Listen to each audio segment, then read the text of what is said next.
दिल में उगता है, दिमाग में पलता है, जुबान से फल देता है, शिक्षा का वृक्ष हर दिशा में ऊंचाइयों तक फैलता है।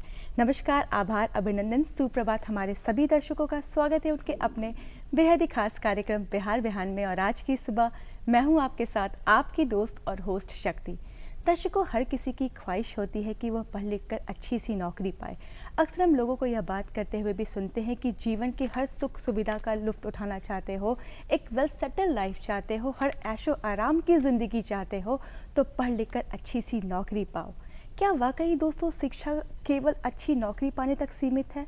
अगर सही मायने में सही अर्थ जाने शिक्षा का, तो शिक्षा हमारे जीवन का एक महत्वपूर्ण व अद्भुत सफ़र है, जो हमारे जीवन में होने वाली, जो हमारे जीवन में आने वाली अंग्रेजी शब्द सफ़र से निजात दिलाने में माहिर है। क्योंकि शिक्षा हमें समस्याओं में समाधान ढूंढने से लेकर हर सुविधा को पाने के काबिल बनाती है। क्योंकि शिक्षा वह प्रक्रिया है जिससे हमें ज्ञान, अनुभव और समझ की प्राप्ति होती है। साथ ही साथ अगर शिक्षा की बात करें तो शिक्षा की सबसे अच्छी खासियत यह होती है कि यह खाली दिमाग को खुले दिमाग में परिवर्तित करती है।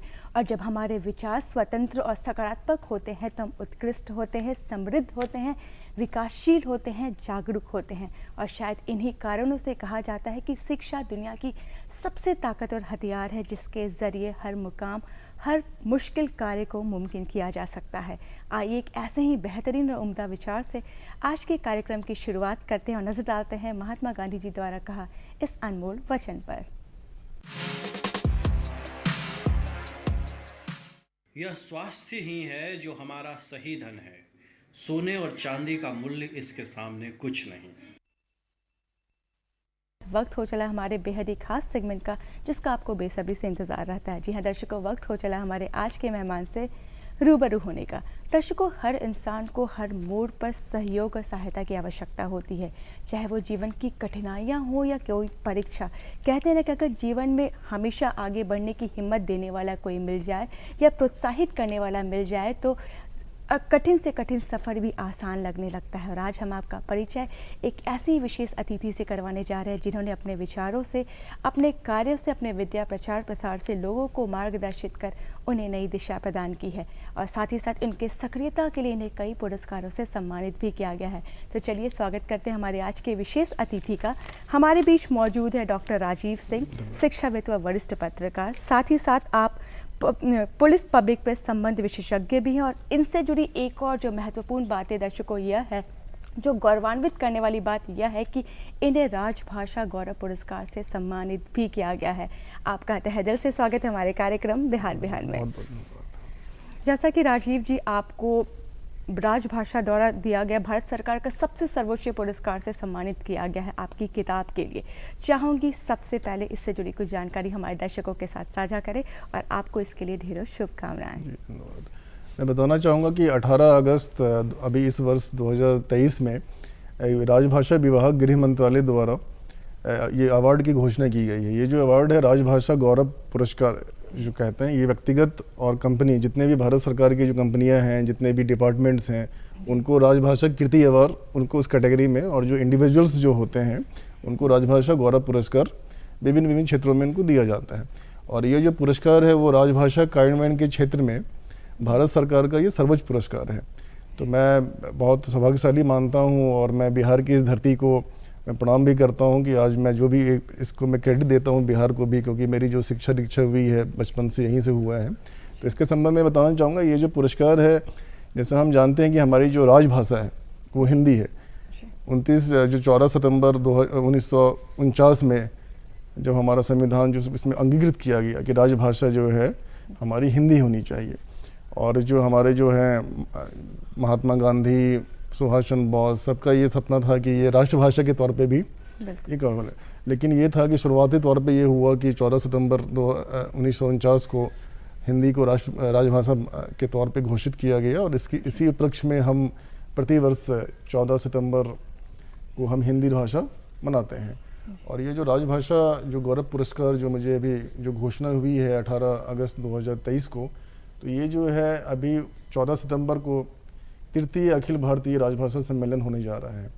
उसमें जो है 14 सितंबर को माननीय, ये पुणे में होने जा रहा है, और इसमें माननीय गृह मंत्री द्वारा जो भी जितने भी सम्मानित जो हुए हैं उनको सम्मानित किया जाएगा, और पूरे भारत के जितने भी गवर्नमेंट ऑफ इंडिया के डिपार्टमेंट्स हैं अराउंड 10,000 लोग इसमें शामिल होंगे। और ये जो फर्स्ट जो है, चूँकि देखिए राजभाषा जो है किसी भी देश का जो विकास होता है ना, प्रगति है, विकास है, उसके लिए आपकी जो भाषा है वो बहुत ही महत्वपूर्ण होती है। और आपको राजभाषा का आपका ये लाभ है कि आपको देश को एकता में बांधने में बहुत अच्छा रहता है। जो संवाद का जो है, सरकार जैसे जनता से संवाद करना चाहती है उसके लिए काफ़ी महत्वपूर्ण है। व्यापार है, विकास है, इसके लिए एक भाषा, राजभाषा बहुत, इसलिए ये बहुत ही अच्छा भारत सरकार का ये बहुत अच्छा इनिशिएटिव है। और ये तीसरा है, ये प्रथम जो है, प्रथम राष्ट्रीय भाषा जो सम्मेलन है वो बनारस से इसकी शुरुआत हुई थी 14 सितंबर 2021 को इसकी शुरुआत बनारस में हुई थी। द्वितीय जो है वो गुजरात के सूरत में हुआ था, द्वितीय राजभाषा सम्मेलन, और तृतीय भी 14 सितंबर 2023 को होने जा रहा है। तो ये जो पुस्तक में जो मुझे जो मिला है, इसमें अलग अलग वर्ग हैं, इसमें जो इंडिविजुअल्स में जो पुरस्कार मिलते हैं तो इसमें अलग अलग वर्ग हैं। ज्ञान के लिए दिया जाता है, न्यायालय के लिए दिया जाता है, पुलिस प्रशासन के लिए दिया जाता है, कला के लिए दिया जाता है। तो मुझे जो मिला है वो पुलिस प्रशासन श्रेणी में ये पुरस्कार मुझे मिला है। और इसके बारे में थोड़ा मैं जानकारी देना चाहूँगा। एक हम लोगों ने, मैं बिहार से ही बिलोंग करता हूँ, लेकिन मैं पिछले 10-15 वर्षों से मैं भोपाल में निवासरत था। और ये जो आइडिया आया पुस्तक का, हमारी पुस्तक का नाम भारत में कानून व्यवस्था, पुलिस की चुनौतियाँ एवं समाधान। तो मध्य प्रदेश कैडर के 1985 बैच के डीजीपी थे, तो हम लोगों ने 10 साल पहले हम उनके साथ बैठे थे, तो हम लोगों ने चर्चा किया कि क्यों ना आपका एक्सपीरियंस, पुलिस का एक्सपीरियंस और पत्रकार और शिक्षाविद का एक्सपीरियंस अगर मिले तो समाज के लिए बहुत अच्छा रहेगा। क्योंकि हमने देखते हैं कि हम अक्सर ये देखते हैं कि पुलिस प्रशासन, समाज और पत्रकार, इसके बीच में काफ़ी गैप है, एक विश्वास की कमी है, एक और बहुत सारी चीज़ें गैप है। तो हमें ऐसा लगा कि ऐसा कुछ हम लोग मिलकर काम करते हैं। उसी को हम लोगों ने शब्दों में काफ़ी लंबा मेहनत में, और उसमें फिर हम लोगों ने एक पुस्तक का नाम रखा भारत में कानून व्यवस्था। क्योंकि मुझे लगता है समाज के हर व्यक्ति, हर तबके के लोग, हर विभाग के लोग, हर लोगों को कहीं ना कहीं कानून व्यवस्था से वास्ता पड़ता है, और मुझे लगता है कि जानकारी होनी भी चाहिए। लेकिन आत्मविश्वास बढ़ाने के लिए, मोरल बढ़ाने के लिए हमने ये पुस्तक लिखा, और उसी पुस्तक में हमें ये अवार्ड मिला। ये पुरस्कार पाना खुद में ही एक बहुत ही बड़ी, मतलब सुखद और गौरव महसूस करने वाली अनुभूति है। उसके लिए आपको पुनः समस्त डीडी बिहार परिवार की ओर से ढेरों शुभकामनाएं। आपके शुरुआती दौर के बारे में जानना चाहूँगी कि आपकी शिक्षा दीक्षा कहाँ से, अब कहाँ से ताल्लुक़ रखते हैं, और यहाँ तक पहुँचने का सफ़र आपने किस प्रकार तय किया? जी, मैं बिहार में मधेपुरा जिला है, वहाँ पे एक मेरा जो गांव का नाम है, जो पैतृक जो हमारी मातृभूमि है, वो भवानंदपुर उस गांव का नाम है। वो उदा किशुनगंज प्रखंड में आता है। और ये मधेपुरा, तो मैं वहीं से, मूल रूप से मैं वहीं से हूँ। और मेरी जो शिक्षा दीक्षा है, मेरे पापा जो हैं वो बिहार सरकार में कार्यरत थे, तो वो सुपौल में मेरी जो शिक्षा दीक्षा, शुरुआती शिक्षा जो है मेरी सुपौल से, जो सुपौल सहरसा मधेपुरा है, इसको कोसी डिवीज़न में ये तीनों जिले आते हैं। तो मेरी जो शिक्षा है वो सुपौल से हुई थी मेरी, और शुरुआती शिक्षा मेरी सुपौल में स्कूल में। फिर वहाँ से फिर मैट्रिक, जो 10वीं कहते हैं बिहार में मैट्रिक के बाद मैं फिर बाहर निकला। फिर मैं 10वीं के बाद में फिर इंदौर चला गया। मैं इंदौर में मेरी जो 12th हुई और ग्रेजुएशन जो मेरी हुई वो इंदौर में हुई। इंदौर में, मध्य प्रदेश में जो इंदौर है, वहाँ जिसको मुनी मुंबई भी कहते हैं, वहाँ पे हुई। उसके बाद फिर मैं दिल्ली चला गया। उसके बाद मैं दिल्ली, जो कि जैसे हर बिहारी का सपना होता है, पेरेंट्स का भी और हर व्यक्ति का सपना होता है कि वो IAS IPS बने, डिप्टी कलेक्टर DSP बने। मेरा भी सपना था कि मैं ये बनूं। तो तैयारी करने के लिए कुछ दिनों में तैयारी मैंने पटना में भी किया। उसके बाद फिर बेहतर तैयारी के लिए मैं दिल्ली गया। तो तैयारी में कर रहा था, तो कुछ मित्रों ने हमें सजेस्ट किया कि आप ये करिए, लेकिन साथ में एक बैकअप रखिए। तो फिर मैंने पत्रकारिता, मैंने मास्टर ऑफ जर्नलिज्म मैंने पत्रकारिता से मैंने किया, मैंने दिल्ली में। फिर उसके बाद मैं वहाँ से फिर मैं पत्रकारिता, वहाँ पे कुछ दिन मैंने पत्रकारिता भी की दिल्ली में, विभिन्न अखबारों में। फिर उसके बाद में फिर मैं भोपाल में मैं शोध कार्य करने के लिए, पत्रकारिता में PhD करने के लिए मैं भोपाल में आया। और फिर भोपाल में फिर मैं एक अच्छा इंसिडेंट बताना चाहूँगा कि मैं भोपाल में तो आया था PhD शोध कार्य करने के लिए, लेकिन एक जीवन में जो भी सपना था, जो मैं करना चाहता था, तो उसके साथ वो सब मुझे मिला। मैं हमेशा IAS IPS बनना चाहता था, डिप्टी कलेक्टर DSP बनना चाहता था, मैं BHU JNU में पढ़ना चाहता था।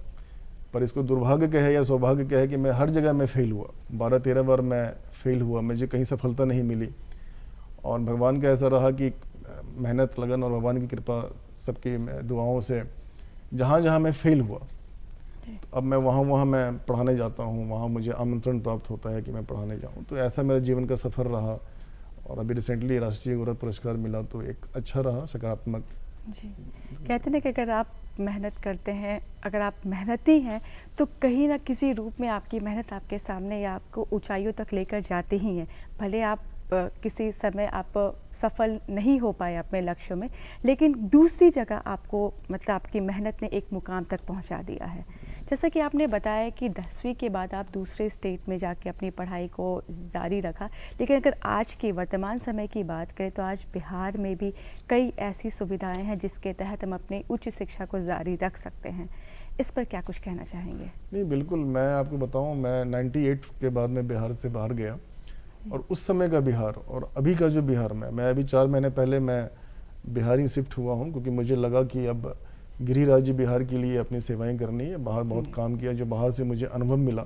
तो कोरोना के दौरान मैं काफ़ी लंबे समय, ऐसा हुआ कि 25 सालों के बाद मैं काफ़ी लंबे समय तक अपने पेरेंट्स के साथ और अपने लोगों के बीच कोशी एरिया में रहा। उसी समय मैंने डिसाइड किया कि नहीं, अब बिहार ही शिफ्ट होना है, तो उसी और बिहार राज्य की सेवा करनी है, जो भी मुझे मिला है बाहर से, जो अनुभव मिला है। तो मैं इसलिए फिर अभी सोच रहे थे, विचार कर रहे थे, वो 4 महीने पहले मैं अभी बिहार में शिफ्ट हुआ हूँ। तो अभी जो मैं देख रहा हूँ बिहार में, और मुझे निश्चित तौर पे लगता है कि उस समय अगर ऐसी व्यवस्था होती तो शायद मैं बाहर नहीं जाता। तो अभी जो मैं देख रहा हूँ कि शिक्षा में, अगर हम शिक्षा की बात करें तो अच्छा है, कई सारे यूनिवर्सिटीज़, सेंट्रल यूनिवर्सिटीज़ में देख अच्छा खुले हैं, कई सारे कोच, आपके पास सारी फैसिलिटीज़ जो हैं, जो आप, मैं अपील करूँगा बिहार के छात्रों से कि आपको बाहर क्यों जाना है। जो बाहर, जो आप देखिए, अच्छा, आप फैमिली को छोड़ के, पेरेंट्स को छोड़ के, आप अपने परिवार को छोड़ के, सुविधाओं को मैं देखता हूँ बाहर में कि अब बच्चे जाते हैं और काफ़ी समस्याओं का रहना खाना, बहुत हेल्थ इश्यूज़ भी होता है। तो बिहार जाने की आवश्यकता नहीं है, बाहर जाने की आवश्यकता नहीं है। मुझे लगता है कि अब जो बिहार में ही आप वो सारी चीज़ें कर सकते हैं, तो अपना टैलेंट, अपना समय अपने राष्ट्र को दीजिए, अपने राज्य को दीजिए। राज्य विकास होगा। जैसे मैं हमेशा कहता हूँ कि बिहार मेरा आंगन है और भारत मेरा घर है।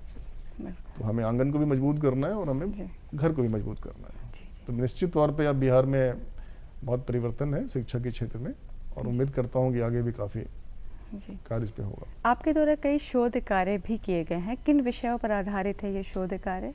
शोध कार्य मैंने जैसे बताया कि मैंने पत्रकारिता में मैंने PhD किया है मैंने, तो मेरे जो शोध कार्य है वो PhD इसी में पत्रकारिता में ही मैंने किया था। और उसमें मेरा ये जो विषय था, उसमें ये हम ये देखना चाह रहे थे कि जो आज के जो युवा हैं, आजकल कहते हैं ना कि लोगों ने पढ़ना कम कर दिया है। आजकल लोग कहते हैं मोबाइल के आने से हर कोई मोबाइल पे चला गया। तो मैं ये देखना चाह रहा था कि आजकल के युवा जो हैं वो क्या न्यूज़पेपर पढ़ते हैं कि नहीं पढ़ते हैं, जो कॉलेज गोइंग यूथ हैं वो पढ़ते हैं कि नहीं पढ़ते हैं। तो मैंने रिसर्च में ये पाया कि सुखद अनुभूति है कि नहीं, आप कितना भी टेक्नोलॉजी हो जाए, लेकिन जो हमारी एक आज भी हमारी आदत है कि सुबह हम उठे तो चाय के साथ पेपर होना चाहिए। तो मुझे लगता है कि वो खत्म नहीं होगा और वो चलते रहेगा। मुझे लगता है किसी भी देश के विकास के लिए जो उच्च शिक्षा और शोध जो है वो प्रगति का एक बहुत बड़ा रीढ़ का हड्डी है। किसी भी देश का शिक्षा के लिए जो है शोधकार, वो रीढ़ का हड्डी है। आप देखिए वेस्टर्न कंट्रीज़ में क्या होता है कि जो रिसर्च होता है, उनके जो प्लान बनते हैं, उनकी जो इकोनॉमी होती है, वो रिसर्च को लिया जाता है और इस आधार पे उसको फिर उस पर काम किया जाता है और इस आधार पे उन पर वो बहुत बड़ा रोल निभाते हैं। और मैं आशा करता हूं कि हमारे यहाँ भी उस शिक्षा में शोध में काफ़ी कार्य हो रहा है बिहार में। मैं देख रहा हूं कि जो भारत सरकार है, राज्य सरकारें हैं, कई विषय पर वो शोधार्थियों को फैसिलिटेट करती हैं, प्रमोट करती हैं कि आप शोध करिए और अच्छे शोधकार हो रहे हैं। तो मुझे लगता है क्योंकि उच्च शिक्षा जो है, उस शिक्षा में शोधकार जो है वो विकास का रीढ़ का हड्डी है, जैसा मैंने पहले कहा। तो उसमें इसीलिए होते रहने चाहिए, विकास होना, इस पर हमेशा कार्य होना चाहिए और हम प्रोत्साहित करनी चाहिए सरकार को, पेरेंट्स को, समाज को, परिवार को शोध कार्य करने के लिए प्रोत्साहन करते रहना चाहिए। राजीव जी, जैसा कि कहते हैं कि किसी भी समाज या राष्ट्र के बेहतर निर्माण के लिए शिक्षा और स्वास्थ्य दोनों बहुत ज़रूरी है, इसके प्रति आप लोगों को किस प्रकार जागरूक करेंगे? बिल्कुल, शिक्षा और स्वास्थ्य जो है बहुत महत्वपूर्ण है और इसमें मैं एक संदर्भ देना चाहूँगा। मैं हमेशा बचपन से मैं एक, आप लोग को भी याद होगा, चाणक्य एक सीरियल आया करता था, चंद्र प्रकाश द्विवेदी, उसमें एक सीरियल दूरदर्शन पे ही आया करता था। उनका एक डायलॉग मुझे हमेशा याद है कि जो शिक्षा और शिक्षक ये राष्ट्र का निर्माण करते हैं और प्रलय और निर्माण उनकी गोद में खेलता है। कि शिक्षक और शिक्षा चाहे तो किसी भी देश को बना सकता है और किसी देश को विनाश कर सकता है। और बिल्कुल जो है शिक्षा जो है, हम देखिए हमारा जो इतिहास है भारतीय शिक्षा, वो काफ़ी रिच है। प्राचीन काल से हम देखिए, प्राचीन काल में शिक्षा का काफ़ी महत्व था, इसीलिए हमें जो भारतवर्ष को विश्व गुरु कहा जाता था। आप देखिए हमारा इतना रीच है हमारा एजुकेशन की, हम तक्षशिला, नालंदा, इस काशी, अयोध्या, ये सब शिक्षा के केंद्र हुआ करते थे उस समय। जब विश्व में जब बताइए ऐसी कुछ बात नहीं, हमारा इतना प्राचीन है, हमारा वैदिक काल जो है हमारा है इतना, उसमें तो ये जो शिक्षा का महत्व, इसीलिए जो भारत को जो विश्व गुरु जो कहा जाता था, जिसमें हम आजकल जो हम भारत सरकार का एक ड्रीम है कि हम पुनः भारत को विश्व गुरु बनाए, ये कॉन्सेप्ट वहीं से आया। जो वैदिक काल में जो है शिक्षा का इतना महत्व था कि हम विश्व गुरु हम कहलाते थे, तो पुनः हमें वो गौरव प्राप्त करना है। और वो क्यों हुआ? क्योंकि वो इसीलिए हुआ कि वो शिक्षा के कारण। और शिक्षा का देखिए महत्व क्या है, मैं आपको एक उदाहरण देना चाहूँगा कि इजराइल जैसे देश है, जैसे इजराइल है, उसका पॉपुलेशन कितना है? 95 लाख। हमारे बिहार का पॉपुलेशन आई थिंक 14 करोड़ है, लेकिन वहाँ देखिए शिक्षा का इतना महत्व है और वो हमसे सीखते हैं। पूरा विश्व जो है, आप देखिए शिक्षा को, आप देखिए अमेरिका में जितने भी CEO हैं बड़े बड़े कंपनी के, इवन कि गूगल, आज गूगल के बिना हम कल्पना नहीं कर सकते हैं। उसके जो CEO हैं वो हमारे बिहार से हैं। और ऐसा नहीं है कि ये कोई शुरू से ऊपर से बन के गए हैं, काफ़ी इन्होंने स्ट्रगल किया और भारतीय शिक्षा की वो देन है। भारतीय शिक्षा संस्थान में वो पढ़े, वो फिर वहाँ से उन्होंने स्ट्रगल किया, फिर वहाँ पे गए और आज जो है वो शीर्ष पे बैठे हुए हैं। तो इसमें जो है शिक्षा इसलिए महत्वपूर्ण। और आपने जो कहा कि तो मैंने प्राचीन काल की बात की, तो 3 फेज़ है शिक्षा को, जो है भारत में 3 फेज़ में हम बांट सकते हैं। प्राचीन काल में जो है हम वैदिक उस समय था, और उस समय उसके बाद फिर मध्यकालीन आया, तो उसमें मुगलों का शासन आया, उसमें भी काफ़ी साहित्य पे काफ़ी काम हुआ, शिक्षा पे काफ़ी काम हुआ। बाहर के जो बड़े बड़े लोग भी थे, जो शिक्षाविद थे, वो भी आए। उसके बाद जो है आधुनिक काल में हम देखें तो उसमें भी काफ़ी काल हुआ और उसमें भी काफ़ी काम हुआ उस शिक्षा पे। इवन कि मुझे याद आ रहा है कि 1917 तक भारत में जो है 5 विश्वविद्यालय, जब कुछ समय क्या इतना हम डेवलप नहीं थे, भारत में 5 विश्वविद्यालय स्थापित थे, जिसमें हमें गौरव होता है कि हमारे पटना विश्वविद्यालय भी 1917 में जो है जो विश्वविद्यालय था, तो वो यहाँ पे बना यहाँ पे। तो इसीलिए उच्च शिक्षा जो है काफ़ी महत्वपूर्ण है। और जैसे आपने कहा स्वास्थ्य, लोग क्या है कि आजकल आपने बहुत अच्छा, मैं आपको धन्यवाद देना चाहूँगा कि आपने शिक्षा के साथ स्वास्थ्य को भी जोड़ा, क्योंकि आजकल क्या है कि आजकल लोग स्वास्थ्य के लिए अवेयर नहीं है। अगर आपको शिक्षा प्राप्त करना है, आपको सफल होना है, तो शिक्षा तो आवश्यक है ही, साथ में स्वास्थ्य भी आवश्यक है। अगर आप स्वस्थ नहीं रहिएगा तो आप कुछ नहीं कर पाइएगा। और ये भी अच्छा है, भारत सरकार का एक और मिलेट्स, आपने सुना होगा कि मिलेट्स पे काफ़ी मिलेट्स ईयर इसको घोषित किया गया है 2023 को, जिसमें मिलेट्स में जो है हमारी जो पुरानी परंपराएं हैं, जो हमारे किसान भाई हमारे लोग आते थे, ज्वार, बाजरा, रागी, पुनः वो हम उसको प्रमोट कर रहे हैं। और मुझे देख के बहुत खुशी होती है कि हर कोई लाइफ स्टाइल उस हिसाब से वो डेवलप कर रहा है कि ताकि आप हेल्थ रहें, आप स्वस्थ रहें। इसलिए मैं बिल्कुल, और ये मैं इसके इसलिए कहूँगा कि शिक्षा और स्वास्थ्य हमें इसको जोड़ना चाहिए। हम हमेशा शिक्षा की बात करते हैं, लेकिन आपने बिल्कुल अच्छा शब्द दिया कि शिक्षा और स्वास्थ्य, कि अगर आप शिक्षा तो आवश्यक है ही, स्वास्थ्य भी आवश्यक है। ये दोनों पे हमें काम करना चाहिए, तभी हम आगे बढ़ पाएंगे उस पर।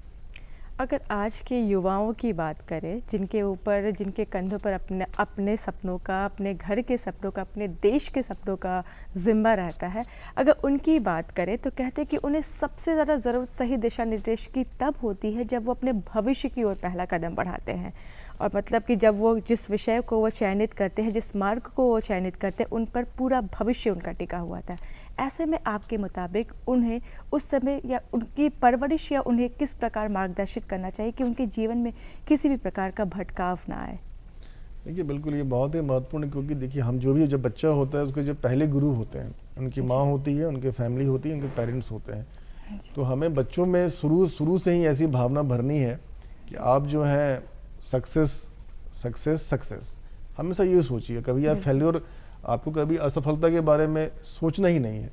इसमें मैं जैसे आके मैंने पहले कहा कि मैं आपको बताना चाहूँगा कि मैं हमेशा बनना चाहता था कि ये करना है, मेरा जो इसमें मेरी रुचि थी पर मैं नहीं कर पाया और मैं काफ़ी निराश भी हो गया और कुछ। लेकिन मैंने जो है वो एक पॉजिटिविटी और जो आस है और सबका सपोर्ट भी रहा उससे, तो मैं स्टेप बाय स्टेप भी करना चाहूँगी। आज के जो युवा हैं, 2-3 पॉइंट्स बहुत महत्वपूर्ण है कि आप अपने घर में जो है उनको मोटिवेट करिए और देखिए हर बच्चा जो है वो अलग अलग होता है, सब बच्चों की अलग अलग रुचि होती है, तो आप उस पर फोर्स मत करिए, आप ऑब्जर्व करिए। हर आज के डेट में हर कोई समझदार है कि वो देखता है कि बच्चा आपका क्या करना चाहता है, तो आप उसको ऑब्जर्व, हो सकता है कोई गाना अच्छा गाता है, हो सकता है कोई कलाकारी अच्छा करता है, हो सकता है किसी अलग अलग रुचि होती है।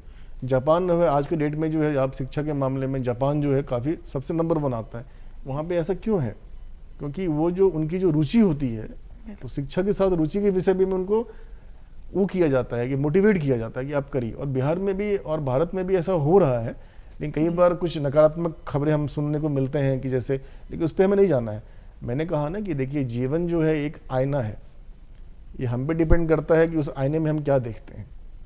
अगर आप चाहें, हाथों की जो उंगली है, 5 उंगली भी बराबर नहीं होती है, तो ये हम पे डिपेंड करता है कि उस आईने में हम क्या देखना चाहते हैं और क्या नहीं देखना चाहते हैं।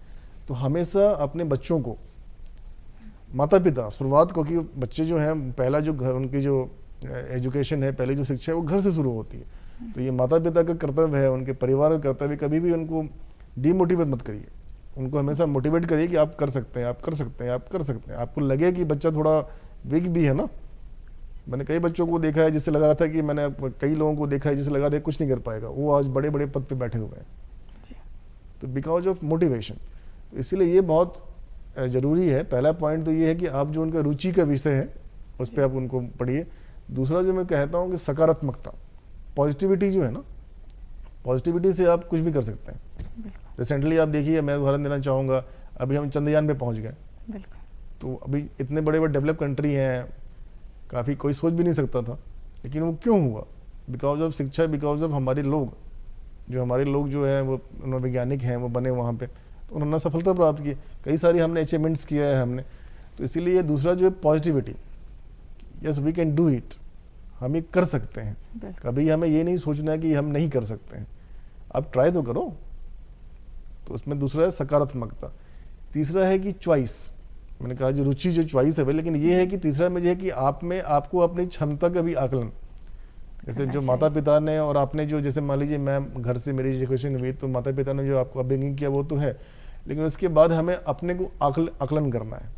जब आप बड़े होते हैं, जब आप में इतनी क्षमता होती है कि आप खुद को आकलन कर सकें, तो हमें खुद को आकलन करना है कि मेरे में कितनी क्षमता है। सब में क्षमता है, लेकिन हम सब कुछ देखना है कि फैमिली इश्यूज क्या हैं, आर्थिक, सब कुछ देख के जो है हम पॉजिटिविटी के साथ करने के लिए। तो आज के लिए भी मोटिवेशन है कि रिक्शा वाले का बच्चा भी मैं देखता हूँ कि IAS बन जाते हैं। अभी हर साल मैं देखता हूँ इतने सफलताएं मिल जाती हैं। तो ऐसा कोई जरूरी नहीं कि आप करोड़पति हो तो अभी सफल हो गए, नो, ये कॉन्सेप्ट अब ये नहीं है, ये कॉन्सेप्ट स्वीकार नहीं है। और कोई बच्चा अगर ये कहता है, तो मैं हमेशा कहता हूँ कि अगर आप ये कहते हो तो आप ये अपनी कमी को आप वो कर रहे हो। तो हमेशा आप अगर चाहोगे तो आप कर सकते हो, लेकिन आपको क्या है, सही दिशा। अगर मुझे बिहार विहान के लिए दूरदर्शन आना था, तो अगर मैं सही दिशा में आऊँगा तभी मैं दूरदर्शन पहुँचूंगा। अगर मुझे गलत दिशा में जाऊँगा तो मैं दूरदर्शन नहीं पहुँच पाता। तो आपको सही दिशा में, सही राह में आपको जाना है। तो ये जो है बहुत ही महत्वपूर्ण विषय है। और मुझे लगता है कि पेरेंट्स के साथ हर बच्चों को ये जो है, बच्चों की तो इसमें सबसे भूमिका बच्चे की ही है, लेकिन पेरेंट्स की, समाज की, रिश्तेदारों की, आप किसी को डीमोटिवेट मत करिए। आप हमेशा सबको मोटिवेट करिए। क्यों किसी का नुकसान करना? हो सकता है कि आपकी एक बातों से वो सफल हो जाए।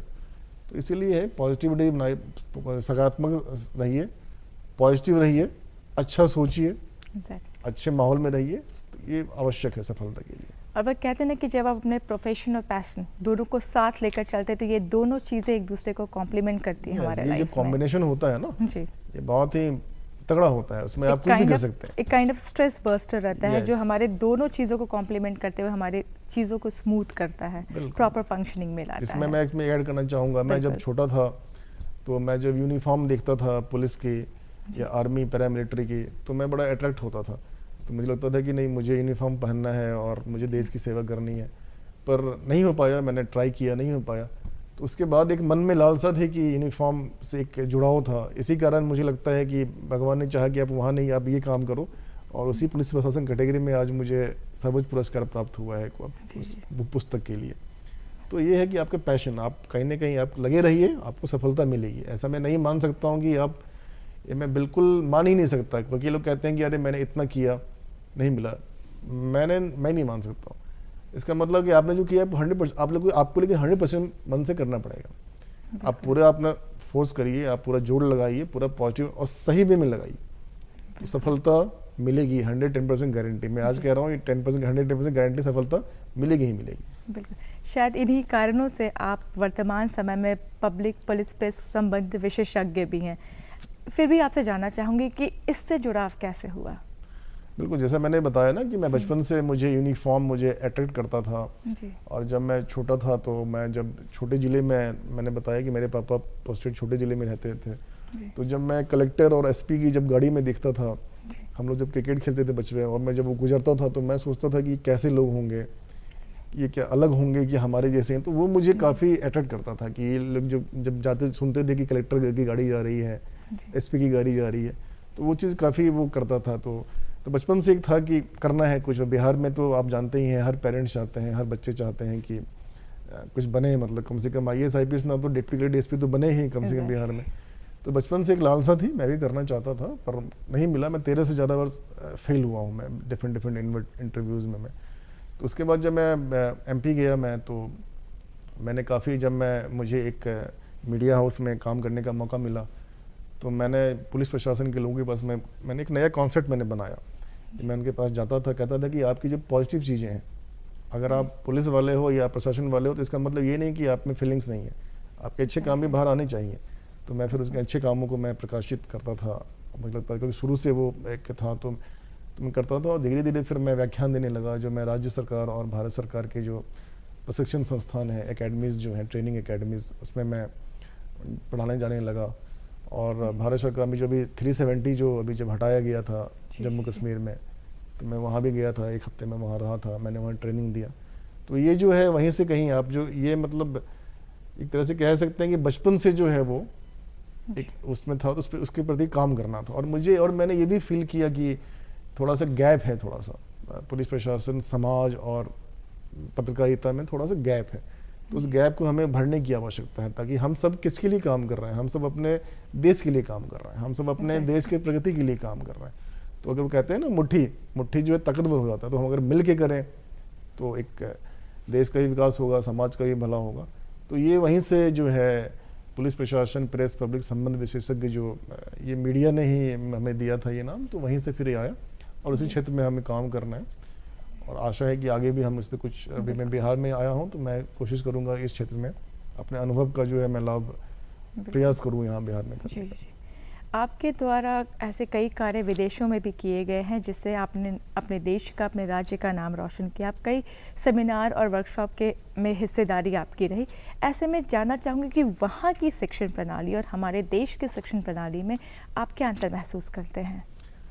देखिए, हमारी जो भारतीय शिक्षण प्रणाली जो है, मैं तो उसको भारतीय हूँ, मैं सर्वोच्च मानता हूँ। और ऐसा नहीं है कि मैं भारतीय होने के कारण मैं एक्स्ट्रा मैं तारीफ़ कर रहा हूँ, लेकिन ये है कि हमारी शिक्षा जो व्यवस्था है ये सिद्धांतों पे ये आधारित है। हमें जो है, हम सिद्धांत पे आधारित हमारी जो शिक्षा व्यवस्था है। और विदेशों में मैंने ये देखा कि उनकी जो शिक्षा व्यवस्था है वो व्यवहारिक कौशल पे वो ज़्यादा फोकस करते हैं, और हमारा जो है शिक्षा व्यवस्था वो सिद्धांत पे। लेकिन मैं ये देख रहा हूँ कि जो नई शिक्षा नीति आई है उसमें काफ़ी काम हो रहा है, जो 2020 में कस्तूरी रंगन जी की अध्यक्षता में जो अनाउंस किया गया है, और इसकी अति आवश्यकता है। क्योंकि आप देखिए 1986 में शिक्षा नीति बनी थी, उसके बाद 34 सालों इतने लंबे समय के बाद 2020 में बनी। उसमें काफ़ी चीज़ें पहले काफ़ी अच्छी थी, तभी तो मैंने कहा ना कि हमारे जो देश के विदेशों में जो हैं, आप देखिए जितने भी डेवलप कंट्री हैं वहाँ हमारे लोग काम कर रहे हैं। अगर हमारे लोग सब वापस आ जाएँ भारत में, तो उनका तो वो कहते हैं कि हमारा तो आपके बिना काम ही नहीं होगा। और मैंने ये देखा कि आपका वो काफ़ी रिगार्ड करते हैं। आप जब बाहर जाइए और आप कहिए कि आप भारत से हो, तो उन लोग एक ऐसा इमेज है कि जो इंडियंस हैं दे आर वेरी टैलेंटेड। तो वही हमारे लिए गर्व होता है जब हम कहते हैं कि हम इंडिया से आए हैं। तो हम बाहर के प्रोफेसर्स को, एकेडमिशियंस को ये देखते हैं कि वो कहते हैं ना एक्स्ट्रा थोड़ा सा वो एक रिगार्ड रहता है हमारा। तो एक चीज़ अच्छा है, तो यही चीज़ मैंने फील किया। और एक अच्छा काम हो रहा है। मुझे लगता है कि जो भारत सरकार भी अलग अलग, हम जो कल्चरल जो एक्टिविटी हो रही है, तो उसमें जैसे मैं थाईलैंड गया था, तो मैंने वहाँ देखा कि जो हमारी जो राजभाषा है और जो संस्कृत भाषा है, कई सारे जो हमारे प्रोफेसर हमारे भारत के हैं वो वहाँ पे जाके कार्य करते हैं ताकि संस्कृति हमारा बढ़े। सांस्कृतिक मेल मिलाप भी काफ़ी है, तो काफ़ी काम हो रहा है उस शिक्षा में। मुझे लगता है देखिए कमियाँ हर जगह होती हैं, बिल्कुल। समस्या ये होती है कि हम कमियों को गिनाते हैं, हम कमियां आप कहीं भी कोई भी जो भी डेवलप कंट्री है वहाँ भी समस्या है। जी बिल्कुल। तो हम ये बिल्कुल नहीं कह सकते हैं कि भारतीय शिक्षा व्यवस्था में कमियां ही कमियां हैं, समस्याएं हैं, लेकिन हम ये कह रहे हैं कि काफ़ी अच्छा है। आप बस बाहर कभी जाओ और कभी आप सेमिनार में भाग लेने जाओ, करने जाओ, आप सब ये बोलो कि I am Indian, I am from India, तो आप रिगार्ड आपकी सोच काफ़ी वो, अगर जो प्रोफेसर्स की जो सोच है काफ़ी तरीका वो हो जाता है। तो मुझे लगता है कि काफ़ी अच्छा काम हो रहा है। राजीव जी, अगर बात करें तो आपने देश के कई प्रतिष्ठित विश्वविद्यालयों में, शैक्षणिक संस्थाओं में, प्रशिक्षण संस्थाओं में अपनी बातों से, अपने कार्य से छात्र छात्राओं का मार्गदर्शन किया है। ऐसे में आपके मुताबिक आज के छात्र छात्राओं को, युवाओं को अपने शिक्षण प्रणाली में, अपनी शिक्षा नीति में किन किन खास बातों पर ध्यान देने की आवश्यकता है, किन किन चीज़ों को शामिल करने की आवश्यकता है ताकि वो एक बेहतर भविष्य का निर्माण कर सकें? बिल्कुल, इसको मैं दो कैटेगरी में बांटूंगा। पहले मैं जो व्याख्यान देता हूं तो वो एक होता है कि आप छात्र हैं, सफलता जब आपको सफलता के प्रयास करते हैं, और दूसरा पार्ट है कि जब आपको सफलता मिल जाती है। तो जब मैं ट्रेनिंग वगैरह में एकेडमी में जब जाता हूँ तो मैं वहाँ उनको व्याख्यान देता हूँ जो ऑलरेडी पास हो जाते हैं और वो ट्रेनिंग के लिए वो आते हैं। तो पहले मैं बात करता हूँ कि आप जब प्रयास करते हैं, तो वही मैंने कहा ना कि आपको सबसे पहले आपको किसी भी चीज़ में सफलता के लिए आपको वक्त के साथ चलना पड़ेगा। आपको कि वक्त की क्या डिमांड है। कभी हम सुना करते थे कि 10 साल पहले कोई कोर्स काफ़ी चर्चे में रहा करता था कि ये कोर्स कर लेते हैं, अभी कुछ और चल रहा था। तो आप कहते हैं कि समय के साथ आपको चलना पड़ेगा। आप देखिए, अगर आप समय के साथ अपडेट नहीं होइएगा तो आप फिर आपका भविष्य नहीं बन पाएगा। इसमें मैं एक एग्जांपल देना चाहूँगा। आपने देखा होगा, हम सभी ने देखा होगा, आज की तो बहुत हाईटेक हो गया है। पहले जो है आपने देखा होगा, जब कोई शॉट लेना होता था तो हेलीकॉप्टर के साथ वो जाते थे कैमरामैन। हम सभी ने देखा होगा कि हेलीकॉप्टर से वो शूट किया जाता था। आज वो जॉबलेस हो गए क्योंकि उन्होंने अपने आप को अपडेट नहीं किया। अब ये संभव ही नहीं है। अब कोई अगर कहे कि हेलीकॉप्टर के साथ हेलीकॉप्टर में बैठ के कैमरामैन शूट करे, अक्सर हम पहले देखते थे। तो मैं एक एग्जांपल देना चाह रहा हूँ कि आपको जो है समय के साथ आपको बदलना पड़ेगा, आपको समय के साथ अपडेट होना पड़ेगा, तभी आपको सफलता मिलेगी। तो आप ये देखिए पहला कि आपका चॉइस क्या है, आपका इंटरेस्ट किस में है। जब आप करियर बनाते हैं, जब आप उस स्कूलिंग के बाद कॉलेज में जब जाते हैं, तो आप ये प्रयास करिए कि आपका रुचि किस चीज़ में है। आपको क्या लगता है कि पेरेंट्स की सुनिए कि आजकल समस्या क्या है कि पेरेंट्स भी कई बार कहते हैं कि बेटा ये कर लो, बेटा वो कर लो, फैमिली भी कहते हैं। आप सुनिए, आप रिगार्ड करिए, सब कुछ करिए, लेकिन आप अपनी बात रखिए, क्योंकि आप तभी सफल हो पाइएगा जब आपकी रुचि हो, आपकी उस विषय में हो। तो सबसे पहले है कि आपको रुचि का, आपका जो इंटरेस्ट का सब्जेक्ट है वो आप करिए, और वक्त उसमें क्या है, उसका फ्यूचर क्या है। अगर मान लीजिए आप देखिए कि उस समय आप जो आप कोर्स कर रहे हैं तो उसका भविष्य में उसका क्या फ्यूचर है, आपको भविष्य में कहाँ तक आपको जो जीविकोपार्जन के लिए, आर्थिक के लिए आपको कहाँ तक वो, क्योंकि देखिए राष्ट्र और राज्य का निर्माण और विकास में आप तभी योगदान दे पाइएगा जब आप खुद का विकास कर पाइएगा। जब आप खुद सक्षम नहीं होइएगा तो फिर आप राष्ट्र और राज्य का विकास तो बहुत दूर की बात है। आप खुद का भी, तो इसीलिए मैं कह रहा हूँ कि सबसे पहले आपको खुद को इस लायक बनाना है कि आप खुद के लिए पहले आप तैयार कर लें। तो वही जो पहला जो है कि सफलता मिलने के दौरान आपको सबसे पहले कि आपका चॉइस क्या है, और ये है कि उसके बाद फिर उस चॉइस को आप गोल बना लीजिए और फिर उसमें आगे बढ़ जाइए। ऐसा नहीं है कि हमने फिर चॉइस बना लिया कि मैं ये करना है, उसके बाद फिर हम सो गए। नो, उस चीज़ को हमें अपडेट होते रहना है, टाइम के साथ उसको बढ़ते रहना, और जब तक हमें सफलता ना मिल जाए तब तक हमें उसको छोड़ना नहीं है। तो ये पहला पार्ट है जब सफलता। दूसरा पार्ट जो मैं, जैसे आपने कहा, मैं ट्रेनिंग में देता हूँ विभिन्न संस्थानों में, तो उसमें ये होता है कि अलग अलग जो विभाग के जो लोग आते हैं, जब वो सफल होने के बाद परीक्षा पास करके आते हैं, जो काफ़ी हायर एजुकेशन, मतलब जो काफ़ी उच्च शिक्षा के बाद ये पढ़ के आते हैं, उनको सफलता मिलती है, हम काफ़ी मोटिवेटेड रहते हैं। तो वहाँ थोड़ा अलग टाइप का हम ट्रेनिंग देते हैं।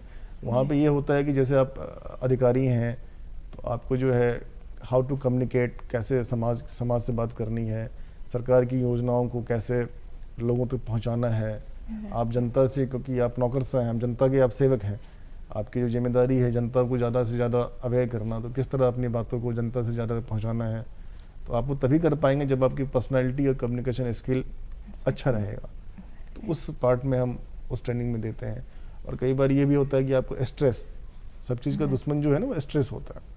मैं जम्मू कश्मीर जब गया तो मैंने देखा कि वहाँ पे AK-47 हाथ में, अगर आपके पास हाथ में AK-47 है लेकिन आपके पास अगर स्ट्रेस में आप हो तो बेकार है वो। तो स्ट्रेस बिल्कुल नहीं लेना है। तो स्ट्रेस कैसे दूर करना है, तभी आप अच्छा काम कर पाएंगे जब आप जब स्ट्रेस में ना हो, आप जब तनाव में ना रहें।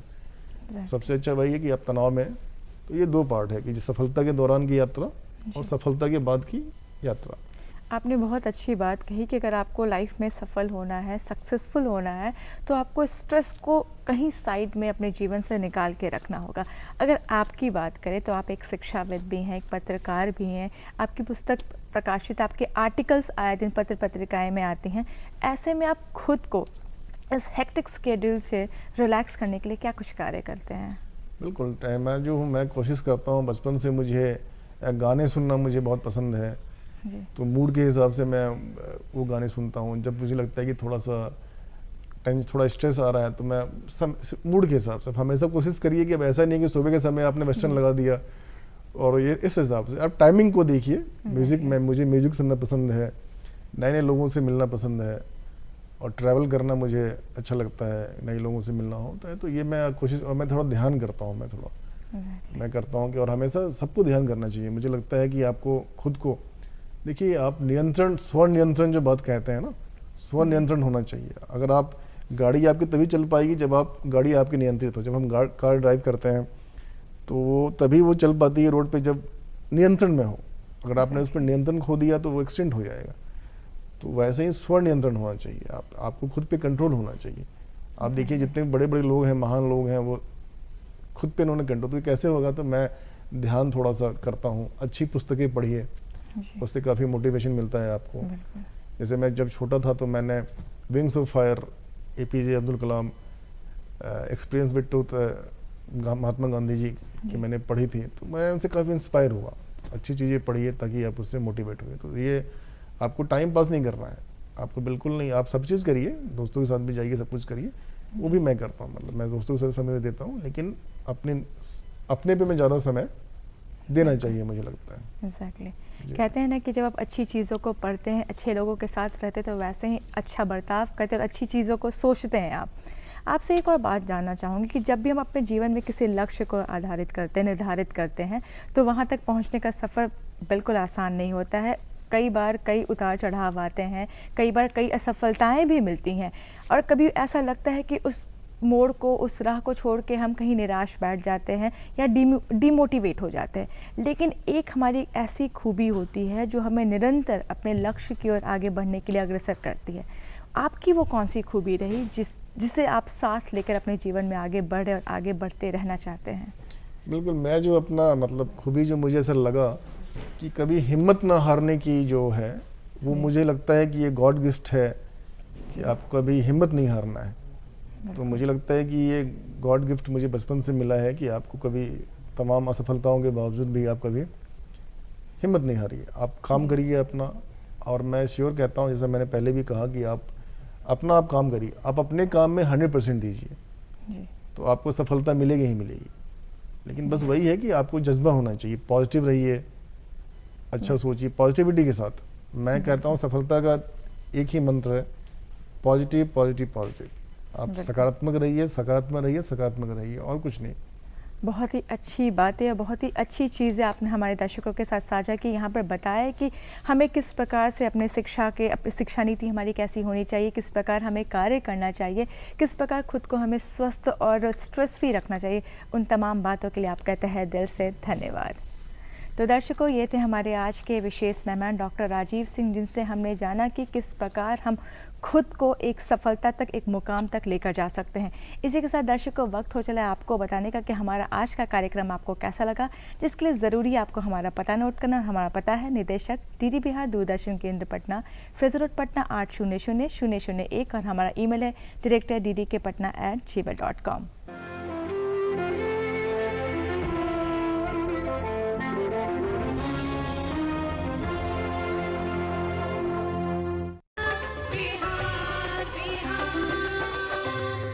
नमस्कार, आपके मनपसंद कार्यक्रम बिहार बिहान के मन से मैं अनामिका आप सभी दर्शकों का बहुत स्वागत करती हूँ, अभिनंदन करती हूँ।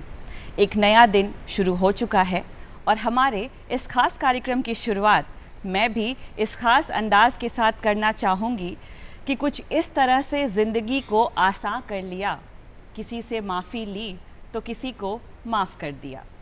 माफ़ी यूँ तो एक बहुत छोटा शब्द है, पर इसके मायने बहुत बड़े हैं। इस छोटे से शब्द में ताकत बहुत है। दर्शकों, गलती करना मानव का स्वभाव है जो लगभग हर एक इंसान से होती है, चाहे वह गलती अनजाने में हो या जानबूझकर। पर अक्सर हम क्या करते हैं, हम अपनी गलती के बाद भी हमारे अंदर वो एक्सेप्टेंस नहीं होता। हम अक्सर डिनायल मोड में रहते हैं, डिफेंसिव हो जाते हैं, यह एहसास भी नहीं करते कि हमने कुछ गलत किया है जिसे सुधारना ज़रूरी है। पर जब हम अपनी गलती का एहसास करके सामने वाले से क्षमा मांग लेते हैं तो ये भाव हमारी बड़ी सोच को दिखाता है, हमें बड़ा बनाता है, क्योंकि माफ़ी मांगने से कोई छोटा नहीं होता, बल्कि उससे तो सामने वाले की समझ, उसकी सौम्यता, उसका बड़ापन झलकता है। आपके इस नम्र व्यवहार से सामने वाले पर गहरा प्रभाव पड़ता है और दूसरों से आपके रिश्ते सुधर जाते हैं, मजबूत हो जाते हैं, जिससे कहीं ना कहीं आपके मन को भी थोड़ी संतुष्टि मिलती है। तो अब जब भी आपसे कोई गलती हो जाए तो मुस्कुराते हुए मन से सॉरी बोल दीजिए। सामने वाले के चेहरे पर भी मुस्कुराहट आ जाएगी और उसकी माफ़ी से आपको भी सुकून मिलेगा, खुशी मिलेगी। तो चलिए इस मुस्कुराहट के साथ आज के कार्यक्रम की शुरुआत करते हैं और हमारे संतों और महात्माओं की कही हुई बातें आपको दिखाते हैं जो अपने ज्ञान से हमारे जीवन को प्रकाशित करते हैं। तो आइए अगला सेगमेंट अनमोल वचन देखते हैं।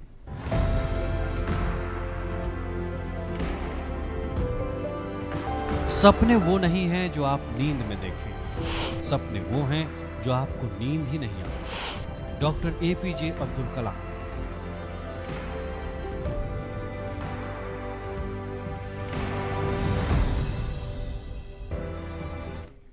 तो आइए दर्शकों, अब आगे बढ़ते हैं और सबसे अहम सेगमेंट की ओर बढ़ते हैं। आपको आज के विशेष मेहमान से मिलवाते हैं। दर्शकों, हमारी लाइफ में कई बार ऐसा समय भी आता है कि हमारे सामने रास्ते तो बहुत होते हैं, पर हमें ये समझ नहीं आता कि हमारे लिए कौन सा रास्ता सही है। ऐसे में अगर कोई आपको सही राह दिखाने वाला मिल जाए, आपको प्रॉपर गाइडेंस मिल जाए, तो आपके हर प्रॉब्लम का सल्यूशन मिल जाता है। आज हमारे बीच एक ऐसे ही गाइड मौजूद हैं जिन्होंने अपने काम से, अपने विचारों से, अपने बातों से कई लोगों को गाइडेंस दिया है। आपको बता दें, ये एक एजुकेशनिस्ट और सीनियर जर्नलिस्ट होने के साथ साथ ये police administration, society and media relation expert भी हैं। इसके साथ ही भारत सरकार की ओर से इन्हें प्रेस्टीजियस राजभाषा गौरव पुरस्कार से भी सम्मानित किया गया है। तो आइए मिलकर स्वागत करते हैं डॉक्टर राजीव सिंह का। बहुत स्वागत, अभिनंदन बिहार में आपका सर। Thank you sir. चूंकि आप एक शिक्षाविद हैं, एजुकेशनिस्ट हैं, तो सबसे पहला सवाल शिक्षा के महत्व से ही लेंगे। शिक्षा के महत्व आजकल के जनरेशन, चाहे वो यंग जनरेशन की बात करें और ख़ास करके महिलाओं की बात करें, तो उनके सशक्तिकरण के लिए, उन्हें मजबूत बनाने के लिए, राष्ट्र को गति देने के लिए कितना महत्व रखता है शिक्षा उनके जीवन में? बिल्कुल, शिक्षा तो देखिए सबके लिए महत्वपूर्ण है, चाहे पुरुष हो चाहे महिला हो। लेकिन हमें ये देख के अच्छा लग रहा है कि आज के समय में पुरुष के साथ युवा जो लड़के हैं, लड़कियां भी काफ़ी शिक्षा में आगे बढ़ रही हैं। इनफैक्ट आप देखिएगा कि लास्ट जो 10 ईयर्स के आप अगर डाटा निकालिएगा UPSC के जो टॉपर हैं, तो आप देखिएगा कि जो 10 में से 6 टॉपर लड़कियां हैं और 4 टॉपर लड़के हैं। तो आज के डेट में ये है कि शिक्षा बहुत महत्वपूर्ण है, क्योंकि कहते हैं कि तो ये देख के ये डाटा जो मैं कह रहा था, इतना अच्छा लगता है देख के। क्या पहले हम कभी सोच सकते थे क्या? Right sir. पहले इतना विकास नहीं था, इतना हमें जागरूकता नहीं थी। ये था कि लड़कियों का घर से बाहर निकलना भी मुश्किल होता था। तो शिक्षा महत्वपूर्ण है। और देखिए, महिलाएं जो हैं वो आधी आबादी है, हमारे देश की आधी आबादी है। तो अगर हमें आधी आबादी का अगर योगदान मिलेगा तो सोचिए हमारे देश का विकास कितना अच्छा होगा। इसीलिए शिक्षा बहुत महत्वपूर्ण है। और आज के समय में चाहे लड़के हों चाहे लड़कियां, हम पहले देखते थे कि लोग था ना, अभी भी समाज हमारा बदल रहा है। पहले ये कॉन्सेप्ट था कि लोग चाहते थे कि लड़के हों, पर वो इसीलिए था कि उनको लगता था कि लड़कियों के पास इतना ऑप्शन नहीं है। पर मैं कई सारे ऐसे लोगों को जानता हूँ जिनकी एक बेटी है और वो आगे बच्चे नहीं चाहते हैं। तो आप सोचिए कि कैसा समाज का हमारा माहौल बदल रहा है। इसलिए लड़कियाँ अब जो हैं, चाहे लड़के हों चाहे लड़कियाँ, शिक्षा बहुत महत्वपूर्ण है। और आज के समय में आप सोचिए जो हमारी आधी आबादी है उसमें से 37% लड़कियाँ वो जॉब कर रही हैं जी। इतना बड़ा आंकड़ा। ये कभी हम सोच भी नहीं सकते थे। तो इसीलिए लड़कियां भी हैं और लड़कों के साथ एक युवा जो देश है हमारा, जो हमारा भारत देश है, वो सबसे बड़ा युवाओं का देश है। तो हमारे देश के विकास में हम अभी चौथी जीडीपी में इकोनॉमी हमारी चौथी इकोनॉमी हो गई है, बहुत जल्द हम तीसरे पे आ जाएंगे। तो उसमें हमारे युवाओं का योगदान है और खासकर महिला पुरुष दोनों का योगदान है। बिल्कुल सर, बहुत अच्छी बात कही सर आपने। सर, जितना ज़रूरी शिक्षा है उतना ही अहम अच्छा स्वास्थ्य भी है, फिर चाहे वो महिलाओं की स्वास्थ्य की बात करें या बच्चों के ओवरऑल ग्रोथ एंड डेवलपमेंट की बात हो। तो आपने आर्टिकल्स भी लिखा है sir women and child development पे, तो क्या कहेंगे इस पर?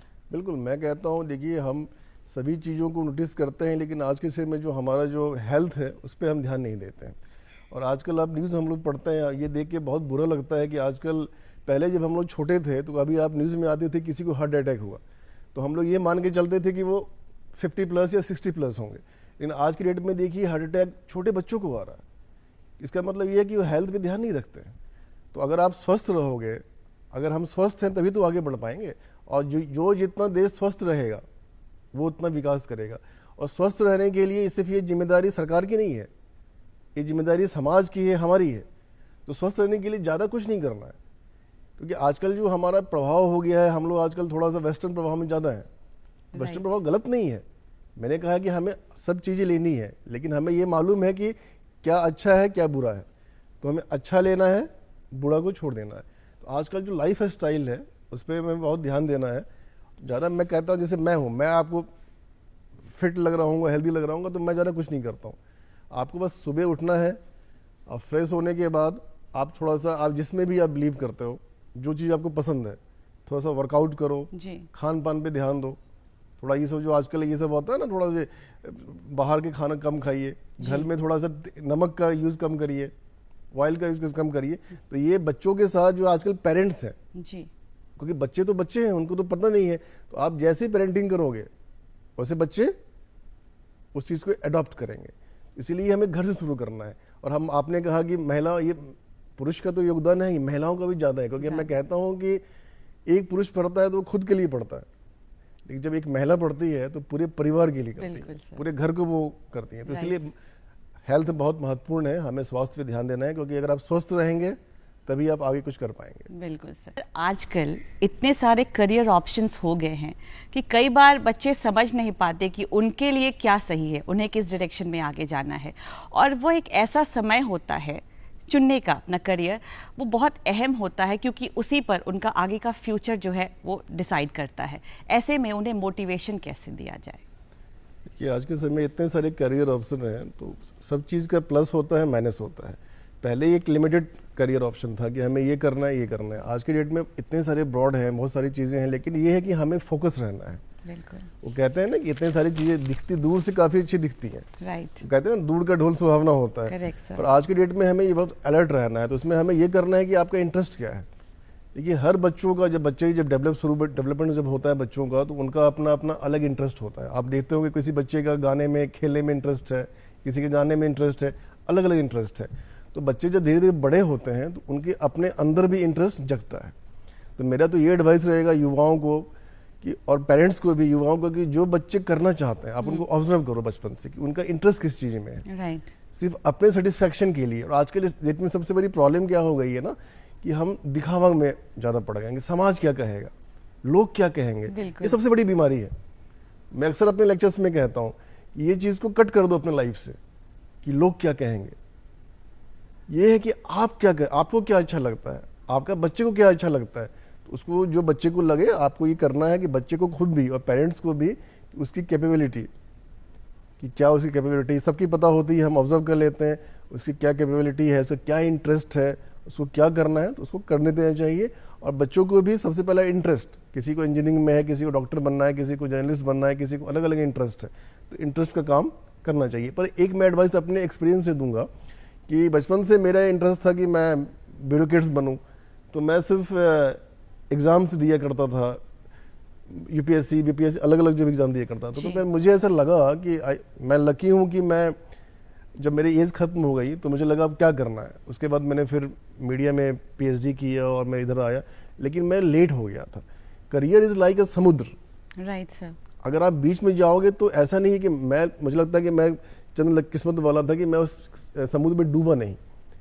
लेकिन ये है, तो मुझे ये एडवाइस करूंगा कि आपका जो सपना है वो जरूर जाइए, लेकिन साथ में एक ऑप्शन रखिए। बिल्कुल। और आज हम इस दौर में जी रहे हैं कि हमारे पास ऑप्शन है। हमारा अगर सपना हिमालय पे चढ़ना है तो बिल्कुल चढ़ेंगे, लेकिन साइड में हम एक ऑप्शन रखना है। तो ये मैं अपने अनुभव से, अपने जो जीवन में मैंने अनुभव किया कि अगर मान लीजिए मैं समुद्र में डूब गया होता, सपना मेरा बड़ा था, तो अगर डूब गया होता तो, लेकिन आप एक ऑप्शन रखिए, आप अपने लक्ष्य की ओर जाइए। बड़ा सपना देखने में कोई दिक्कत नहीं है। बड़ा सपना देखिएगा, अगर हम 100 रुपये के बारे में सोचेंगे तभी तो 10 में मिलेगा, अगर हम 10 के बारे में ही सोचेंगे तो मैक्सिमम में 10 ही मिलेगा। तो सपने बड़े देखिए, लेकिन साथ में मैं युवाओं को एक मैसेज देना चाहूँगा कि एक करियर ऑप्शन रखिए बिल्कुल अपने सर, सेफ साइड के लिए। Right sir. इसमें बहुत सुंदर एक सर कहावत भी कही गई है कि always think of moon, but if you don't get it don't worry, you will fall among the stars. तो बस वही बात है, बिल्कुल सही बात कही सर आपने। आगे बढ़ते हैं सर। अब यहाँ पे ये भी बात उठती है कि अच्छा जॉब तो मिल गया, जिस करियर प्रोफेशन में आप जाना चाहते थे चले गए, पर कई बार ऐसा भी होता है कि जो वर्क कल्चर होता है, जो वर्क प्रेशर होता है, वो यंगस्टर्स हैंडल नहीं कर पाते, स्ट्रेस में आ जाते हैं, एंग्जाइटी में आ जाते हैं और कई कबार तो डिप्रेशन के शिकार भी हो जाते हैं। चाहे वह हम यंगस्टर्स की बात करें, चाहे वह गवर्नमेंट सेक्टर के लोगों की बात करें या फिर प्राइवेट सेक्टर के लोगों की बात करें। आपने मोटिवेशनल लेक्चर्स भी दिया है, देते रहते हैं, कैसे मोटिवेट किया जाए उन्हें, क्या कहेंगे? देखिए, इसमें मैं, क्योंकि इसमें बहुत लंबा है तो मैं एक शॉर्ट में आपको समझाऊंगा और मैं क्रेडिट आपके बिहार बिहान को ही दूंगा। मैं कुछ दिन पहले आपके एक प्रोग्राम को सुन रहा था, तो उसमें एक मैडम आपने इनवाइट किया था, एक IAS ऑफिसर, उसको वंदना पेशे जी, क्योंकि क्रेडिट देना चाहिए। लाइफ में हमेशा सीखना चाहिए और क्रेडिट देना चाहिए। मैं जब भी मैं 15 सालों से लेक्चर दे रहा हूँ, तो मैं कई सारे ऐसे पॉइंट मैं ऐसे बताता हूँ जो मैंने सामने वाले से सीखा। तो आपने कहा कि जॉब तो मिल जाता है, लेकिन डिप्रेशन में कैसे मैनेज करना है, तो उनको मैं सुन रहा था अभी के बिहार में, तो मुझे उसमें बहुत अच्छा लगा। मुझे उन्होंने कहा कि जब उनकी नई पोस्टिंग हुई थी, यंग थी, तो उनको कहीं पे ड्यूटी लगी थी, चुनाव ड्यूटी, तो उनको लगा, टेंशन में थी क्योंकि नई नई सर्विस में थी जी। तो एक TI थाना प्रभारी, वहाँ पे एक चुनाव का समय था, तो थाना प्रभारी क्योंकि एक्सपीरियंस थे, 20-25 साल हो गए थे, तो उनको लगा क्या करना है, कैसे करना है। तो मैडम ने उनसे पूछा कि क्या करें, तो थाना प्रभारी ने कहा कि जो आदेश मैडम। Right sir. तो उन्होंने कहा कि उनके दिमाग में ये स्ट्राइक किया कि जो आदेश मतलब अब मुझे आदेश करना है, अब मैं इस पोजीशन पे हूं कि मुझे आदेश करना है। तो हर आदमी को ये करना है कि आपने एक पोजीशन मिल गया है, तो अब आपको आदेश करना है। आदेश में से अपने मन को भी आदेश करना है, अपने मन को ऐसा कंट्रोल करिए। आपने कहा ना डिप्रेशन समस्या कैसे मैनेज करना है, तो अपने मन को ऐसा करिए कि अपने मन को ऐसा बनाइए कि आपका मन कहे कि जो आदेश है ना।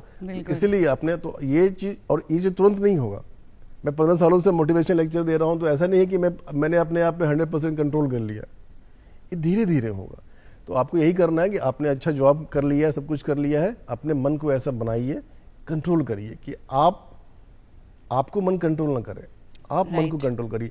और ये 100% पॉसिबल नहीं है, मैं फिर कह रहा हूँ, लेकिन अगर मान लीजिए धीरे धीरे प्रयास करेंगे तो हम ऐसा करें कि हम उस डिप्रेशन में ना आए और अपने करियर को एक अच्छे से हम कर सके, बिल्कुल कंप्लीट कर सके। बिल्कुल सर। सर अगर अभी हम देखें तो हम ये देखते हैं कि हर जगह के चैलेंजेस जो हैं वो अलग अलग होते हैं, चाहे हम अर्बन एरियाज़ के चैलेंजेस की बात करें या रूरल एरियाज़ के चैलेंजेस की बात करें। कहने का अर्थ जो बच्चे ग्रामीण क्षेत्र से आते हैं या जो अर्बन एरियाज़ में रहते हैं, चाहे वो शिक्षा को लेकर हो, चाहे वह जॉब अपॉर्चुनिटीज़ को लेकर हो, जो फैसिलिटीज़ उन्हें प्रोवाइड किया जाता है उन्हें लेकर हो, तो ऐसे में कैसे उसको हैंडल करें, कैसे इस चीज़ से? देखिए, मैं एक आपको टिप्स देता हूँ, आपके माध्यम से युवाओं को भी टिप्स देता हूँ। ये चैलेंज एक टिप्स मैं दे रहा हूँ, AAA।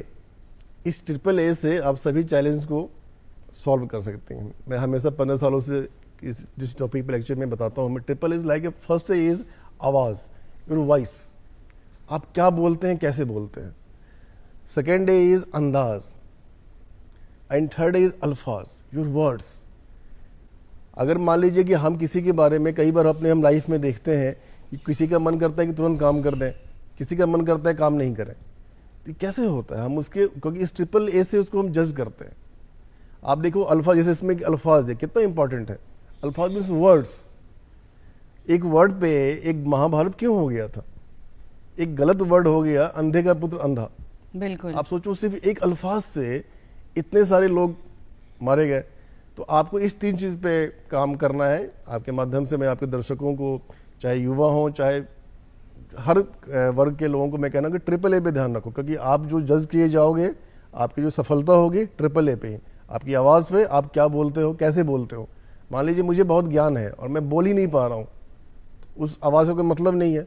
अल्फाज तो बहुत सारे हैं, मैंने इसे बताया महाभारत का, आपको कौन सा अल्फाज यूज़ करना है। और अंदाज मतलब ये नहीं है कि मैं कोई 2 लाख के सूट पहन के आऊँ। आपका बॉडी लैंग्वेज, आपका मूवमेंट कैसा होना चाहिए, इस चीज़ों पे हम जज करते हैं। मैं आपको बताऊं 10 सेकंड में हम लोग किसी को जज कर सकते हैं, और उसी जज करने के बाद उसके बारे में अपनी हम राय बनाते हैं। तो आपने देखा होगा कोई अपने जीवन में पूरे 60 साल तक अच्छे से सर्विस कर लेता है और कोई हमेशा परेशान ही रहता है जी। उसमें गलती उनकी भी है। इस AAA पे आप करिए फोकस, मैं गारंटी है मेरी कि कभी कुछ दिक्कत नहीं होगा। बिहार की शिक्षा के बारे में भी थोड़ा आपसे जानना चाहेंगे। समय बदला है और बिहार की शिक्षा का जो स्तर है वो भी दुरुस्त हुआ है, सुधरा है। अगर हायर एजुकेशन की बात करें तो यहाँ भी संभावनाएं हैं, क्या लगता है, क्या कहेंगे इस पर? बिल्कुल संभावनाएं। जब हम लोग छोटे थे तो हमें याद था कि हम नॉर्थ बिहार, मेरे फादर सुपौल में पोस्टेड थे, नॉर्थ बॉर्डर है, नेपाल बॉर्डर से टच में है। तो उस समय कुछ नहीं था, हम लोग के पास ऑप्शन ही नहीं था, बिजली पानी सड़क कुछ नहीं था उस समय। अभी आप देखिए, हम लोग को जब पटना, वहाँ से जब पटना आना होता था तो वो एक चुनौती हो जाती थी। आज के समय देखिए, आज के समय आप देखिए बिहार में क्या नहीं है, IIT है, IIM है, सेंट्रल यूनिवर्सिटीज़ है, आपके पास इतना करियर ऑप्शन है। तो आप बिहार में आप जो शिक्षा का स्तर है, मैं देखता हूँ चाहे राज्य के भी हैं, बहुत सारी यूनिवर्सिटीज़ खुल रहे हैं, तो आपके पास बहुत सारा ऑप्शन है, बहुत सारे कोर्स आ गए हैं। तो ये है कि आप बाहर हायर एजुकेशन के लिए आपको बाहर जाने की ज़रूरत नहीं है। आप जाएँ तो अच्छा है, इसमें कोई समस्या नहीं है, लेकिन पहले क्या होता था कि हमारे पास ऑप्शन नहीं होता था। अब हमारे पास ऑप्शन है कि यहाँ रहें या बाहर जाएँ। तो अब जो है बिहार में बहुत अच्छा शिक्षा हो गया है, डेवलप हो रहा है, और भी करने की आवश्यकता है। जैसे मैं यहाँ पे देखता हूँ कि मुझे बहुत अच्छा लगा देख के, यहाँ जो एकेडमीज़ वगैरह मैं देखता हूँ, चाहे वो भारत सरकार की और राज्य सरकार की कई सारी एकेडमीज़ हैं। बिहार जुडिशरी एकेडमी है, बिहार पुलिस एकेडमी है, बिपाड है, एडमिनिस्ट्रेशन एकेडमी है। आप देखो सेंट्रल गवर्नमेंट के, आप देखो SSB का यहाँ पे सशस्त्र सीमा बल है, CRPF है, इनके एकेडमीज़ हैं। तो ये पहले था नहीं। और जब कोई अच्छा यूनिवर्सिटी बनता है या कोई भी IIT आता है, IIM आता है, सेंट्रल यूनिवर्सिटी आता है, उसके साथ डेवलपमेंट भी होता है। उसमें बस मेरा एक सुझाव ये है कि यहाँ पे जहाँ भी आपका यूनिवर्सिटी बने या एजुकेशन इंस्टीट्यूट बने, वहाँ पे थोड़ा सा रोड इंफ्रास्ट्रक्चर वगैरह को और थोड़ा सा अच्छा करना है, ताकि हम और भी वहाँ पे पहुँच सके। इसलिए आज के डेट में निश्चित तौर पर ये कह सकते हैं कि हमें बाहर जाने की, बिहार के बच्चों को बाहर जाने की आवश्यकता नहीं है। बिहार में इतना अच्छा शिक्षा व्यवस्था है कि आप यहाँ पे अपनी हायर एजुकेशन ले सकते हैं। बिल्कुल बिल्कुल सर, यहाँ पे ये भी ज़रूर जानना चाहेंगे कि आपने कई प्रेस्टिजियस यूनिवर्सिटीज़, कॉलेजेस, इंस्टीट्यूशंस में ट्रेनिंग भी दिया है, बच्चों का मार्गदर्शन किया है। तो अभी के समय की बात करूँ तो यंगस्टर्स को एजुकेशनल सिस्टम में उन्हें किन चीज़ों को अडाप्ट करने की ज़रूरत है, शामिल करने की ज़रूरत है, किन चीज़ों पर ध्यान देने की ज़रूरत है, so that they can build a better future? बिल्कुल, देखिए जैसे मैंने पहले बताया था कि आपको तो कौन सा करियर चूज़ करना है उसको आपने चूज़ कर लिया, लेकिन एक चीज़ हमेशा ध्यान रखिएगा, हमेशा जीवन में सीखने का प्रयास करना है। बच्चों को ये हमेशा ध्यान रखना है कि सीखना है। आप जिस दिन सीखना छोड़ दोगे ना, आप खत्म हो जाओगे। बिल्कुल, देखो, और सीखने से जब आप सीखते रहिएगा आप, तो आपको अहंकार नहीं आएगा, और जिस दिन अहंकार खत्म हो जाएगा उस दिन आप सीखना, जो तो इसलिए हमेशा सीखना चाहिए। मैं आपको एग्जाम्पल बताता हूँ, राम जी को अहंकार का ज्ञान था। राम और रावण में क्या अंतर था? रावण किसी मामले में राम जी से कमजोर नहीं थे, कहे तो, क्योंकि बहुत ज्ञानी थे, विद्वान थे, लेकिन सिर्फ डिफरेंस ये था कि राम जी को अहंकार का ज्ञान था और रावण को ज्ञान का अहंकार था। रावण को ये अहंकार था कि मैं बहुत ज्ञानी हूँ, और राम जी को ये मालूम था कि मैं अहंकार का ज्ञान है, मैं ज़्यादा अहंकार करूँगा, जिस दिन मैं सीखना छोड़ दूंगा उस दिन मैं खत्म हो जाऊँगा। तो इसीलिए युवाओं को ये करना है कि आपने जो करियर ऑप्शन चूज़ कर लिया है उसमें आप हमेशा सीखते रहिए। अभी आपने देखे होगा, जैसे हम लोग व्हाट्सएप यूज़ कर रहे हैं, ईमेल यूज़ कर रहे हैं, पहले क्या आप पूछिएगा लोगों से तो कभी सोचते ही नहीं थे कि ये भी होता है। हम लोग जब छोटे थे तो पहली बार मैंने मोबाइल देखा था तो कभी सोचा नहीं था कि ये है क्या। तो आदमी को पहले ये करना है कि सीखना है आपने, और हमेशा सीखना है। मैं आपको बताऊं कि मैं 10-15 साल से मैं लेक्चर दे रहा हूं, तो मैं जितने ट्रेनीज हैं, युवा बच्चे हैं, युवा अधिकारी हैं, उनसे भी मैं सीखता हूं, और उनके मैं पॉइंट्स मैं उनके एक लेता हूं। एक मैं आपको इंटरेस्टिंग छोटी सी चीज़ बताऊंगा। एक बार मैं लेक्चर ले रहा था युवा अधिकारियों का, तो उसमें मैंने पूछा उनसे कि अगर आप जीवन में कुछ बनना चाहोगे अगले जन्म में तो क्या बनना चाहोगे, कौन सा जानवर बनना चाहोगे? तो एक ने कहा बैल, तो सबने हंस दिया, मुझे भी हंसी आ गई। तो मैंने उनसे पूछा कि बैल क्यों? तो उसने कहा कि सर क्योंकि मैं बहुत गरीब घर से हूँ और हमारे घर में 2 बैल हुआ करता था, और हम आज अभी खाएंगे और अगली बार क्या खाएंगे हमें नहीं पता था, लेकिन वो 2 बैल से ही हमारे जीवन चलता था। तो मैं वो बैल बनना चाहता हूँ जो अपने परिवार और समाज की मदद कर पाऊँ। तो मुझे भी लगा देखो कितनी बड़ी चीज़ उस बच्चे ने, उस लड़के ने, युवा अधिकारी ने सिखा दिया। तो हमेशा हमेशा सीखना चाहिए जहाँ भी आप रहे। तो ये आपने को ध्यान रखना है, आपने जो करियर ऑप्शन चूज कर लिया है करिए, सीखते रहिए और अहंकार नहीं करना है उसमें। बिल्कुल सर, सीखते रहना है। बिल्कुल सर। अब आपने इंडिया के बाहर भी रिसर्च किया है, काफ़ी वर्कशॉप्स अटेंड किए हैं, सेमिनार्स अटेंड किया है सर। अब हमने ऐसा देखा है और सुना है, मौका तो कभी मिला नहीं अभी तक, कि बाहर के जो पढ़ने का तरीका है, लोगों को जो पढ़ाने का तरीका है, या जो वर्क कल्चर है, काम करने का तरीका है, या फिर एजुकेशन की बात करें, वो थोड़ा अलग है, थोड़ा हटकर है। यहाँ की अगर बात करें तो यहाँ कौन सी ऐसी चीज़ें हैं, वो क्या चीज़ें हैं जिन्हें और दुरुस्त बनाने की ज़रूरत है, जिनमें और थोड़ा सुधार लाने की ज़रूरत है? क्या आपको लगता है इस अंतर को आप कैसे देखते हैं? बिल्कुल ज़्यादा अंतर नहीं है, हम भी बहुत अच्छा कर रहे हैं, लेकिन दो तीन चीज़ें मुझे समझ पाया। आपने कहा कि रिसर्च और वर्कशॉप में, तो मैंने ये देखा बाहर में कि हमारे यहाँ जो रिसर्च वर्क होता है वो सिर्फ हम अपने लिए करते हैं। यूजीसी में उसमें काफ़ी सुधार कर रहा है, सिर्फ हम लोग अपने करते हैं कि हम लोग PhD कर लेंगे, डॉक्टर लग जाएगा तो डॉक्टर हम।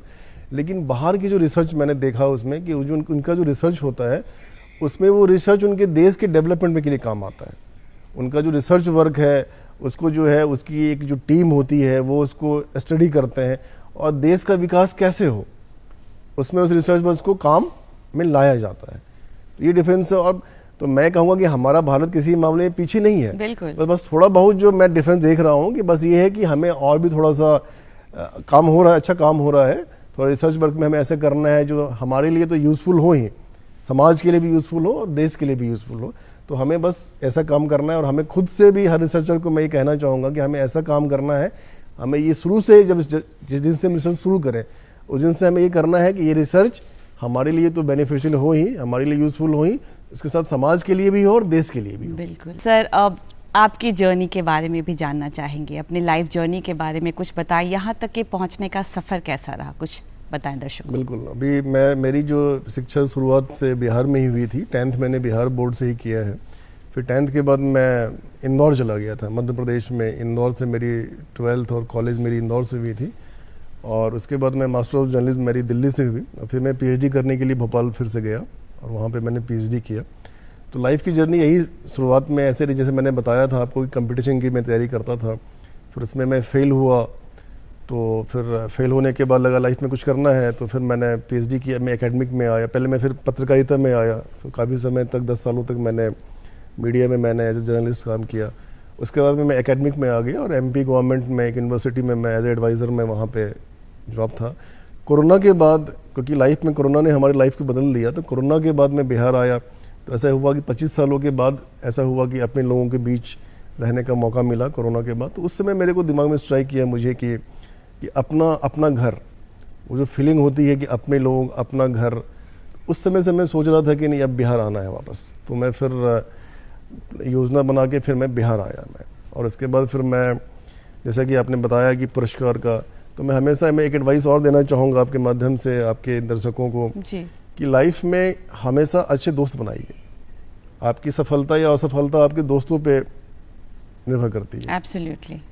आप देखिए दुर्योधन का दोस्त कौन थे, वेल विशर, दोस्त या वेल विशर जो आपके जो हैं हमेशा। दुर्योधन के दोस्त कौन थे, शकुनी, वेल विशर, दुशासन, कर्ण। अर्जुन के दोस्त श्री कृष्ण थे।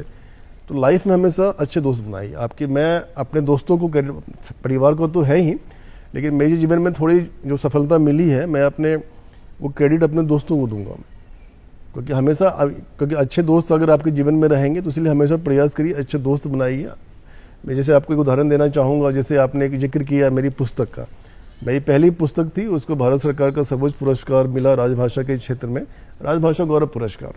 तो मैं वही बता, जैसे मैं बोल रहा था कि अच्छे दोस्त बनाइए, वेल विशर। तो एक मैं MP में जब मैं था तो उसमें एक 85 बैच के DGP थे मिस्टर B मारिया कुमार। तो हम लोग डेली शाम को मिलते थे। तो हम लोग, उनका ही आइडिया था ये कि हम लोग डेली मिलते हैं तो कुछ हम लोग करते हैं। तो एक वहाँ से एक योजना बनी। तो मैंने कहा ना कि जब अच्छे आपके दोस्त होंगे, अच्छे वेलविशर होंगे तो अच्छी योजनाएं बनेंगी। और जब अच्छी योजनाएं बनेंगी तो आपको जीवन में सफलता मिलेगी।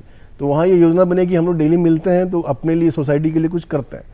तो हम लोग ये हुआ कि ठीक है, एकेडमिक पोर्शन हम लिख लेते हैं और प्रशासनिक पोर्शन आप लिख लीजिए, और दोनों को ज्वाइन करके फिर एक बुक फॉर्म में लाइफ में करते हैं। तो फिर वहीं से फिर पहली बुक थी, और उसके बाद एक मोटिवेशन मुझे मिला।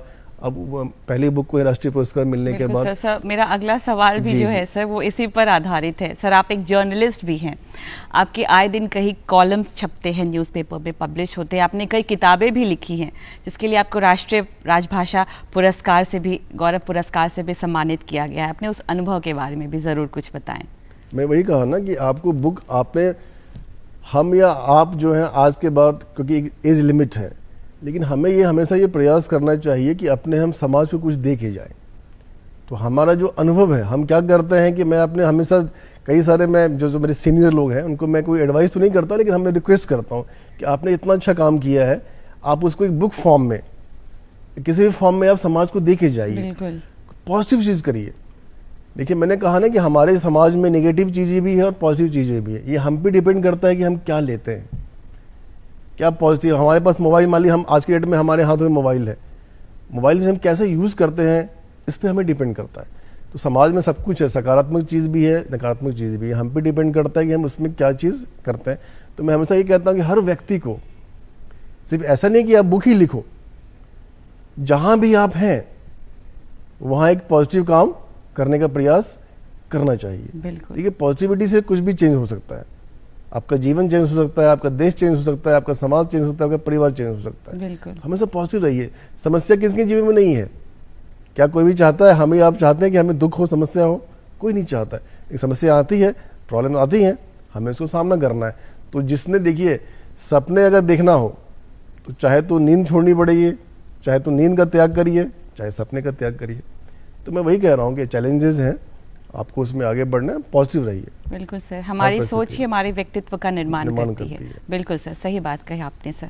सर, अब यहाँ पे सर हम भाषा की बात कर रहे हैं, तो सर अभी के यंगस्टर्स की बात करें, अगर भाषा की अहमियत को सर देखें तो अपने समाज को, अपने संस्कृति को समझने के लिए हमें अपने भाषा का ज्ञान होना भी उतना ही ज़रूरी है।